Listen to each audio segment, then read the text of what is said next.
The super easy smidgen scarf is the reason to save every itsy bitsy length of yarn.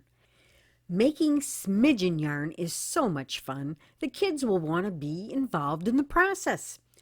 First, collect little pieces of yarn too short for any other purpose. I even have a dedicated and labeled plastic bag just for this purpose, as I gather throughout the year. Even pieces 6 to 8 inches long can be included.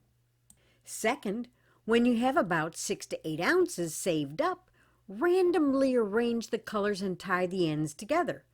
I simply hold the two ends together and make a thumb knot. Do this by forming a loop and pull the ends through the loop. Tighten so that the knot is about 3/4 to an inch from the end. Third, since the knots and tails become part of the yarn, just wind the smidgen yarn into a ball. Wow, you've just created the equivalent of a big skein of yarn. While it's a perfect beginner crochet project, even the experienced will have fun with the smidgen scarf. Get the details for all the variations when you download the companion pattern.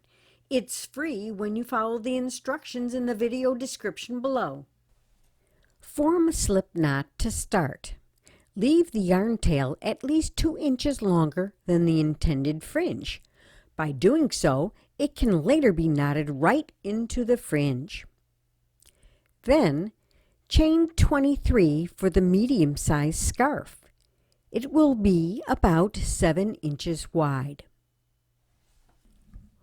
Roll the chain over to expose the third loop on the back. On this row, we will be working under this loop. Insert the hook into the second chain from the hook and make a single crochet by pulling up a loop, yarn over and pull through the 2 loops on the hook. Now work 1 single crochet in each of the remaining chains. You have 22 single crochets in the row. Chain 1 and turn. Work 1 single crochet under both loops of each single crochet in the row below. When you get to the end of the row, make sure to chain 1 and turn and continue as before. That's the whole stitch pattern, but the design really resides in the striping. The pattern calls for 3 solid colors plus the smidgen yarn. The solids are similar tones. This keeps the stripes of the smidgen yarns dominant. Here's the sequence: blue, smidgen, turquoise, smidgen, purple, smidgen, and back to blue. All the solid colored stripes are 7 rows, but the smidgen stripes alternate. 9 rows, 7 rows, 9 rows, 7 rows, 9 rows, and so on. If you work an odd number of rows for each color, the knots on the edges will alternate sides. This balances the random knots that occur in the smidgen yarn. And while we're talking knots, here's the easiest way to change colors and keep the knot right at the edge. Work all the way across the row, then cut your yarn 1 inch from the edge. Now take your hook off and pull out 1 or 2 stitches to give you enough room so that you can tie on your next color. And what you want to do is tie it so that it's about 3/4 of an inch from the end, from this end.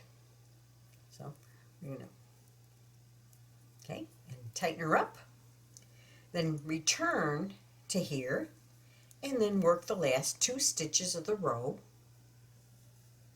or whatever you pulled out. See how it puts the knot right on the edge? Then chain 1, you're in the new color, turn your work, and continue on. Works every time.